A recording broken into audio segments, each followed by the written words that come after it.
வணக்கம். மொழியின் ஒலிக்கதிர ஒளிர்ந்த சான்றோர்களை போற்றுவது மாணவ பெருமை என்ற 3 வள்ளுவரில் இருந்தே நான் கவியரசன் சிவனேசன் சீனியநேன முகமது பற்றி பேச வந்துள்ளேன். சீனியநேன முகமது அவர்கள் இலக்கிய உலகிற்கு பல அரிய படைப்புகளை தந்த மாபெரும் கவிஞர் ஆவர்.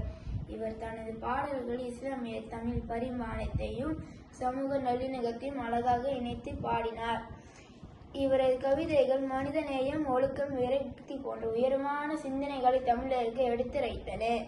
சமுதாய சீர்திருத்த கருத்துக்களை துணிச்சலுடன் தனது படைப்புகளில் வெளிப்படுத்திய சமூக போராளியாகவும் இவர் விளங்கினார். இவரின் எழுத்துக்கள் தமிழ் இலக்கியத்திற்கு ஒரு புதிய பரிமாணத்தையும் ஆழத்தையும் வழங்கின. இவர் புலவர்களின் பாடல் திறமைகளை ஊக்குவித்து புதிய பாணியை அறிமுகப்படுத்தினார். இவர் பாடல்களில் உள்ள எளிமை, இனிமை மற்றும் ஆழமான கருத்துக்கள் இவரை பொதுமக்களிடம் கொண்டு சேர்த்தன.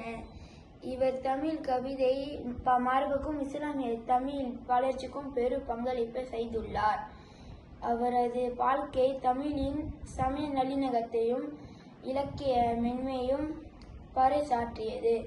ஆகையால் சீனியநேன முகமது இலக்கியத்தின் சேவகராய், சமூகத்தின் வழிகாட்டியாய் தமிழில் ஒளிர்ந்தவர்.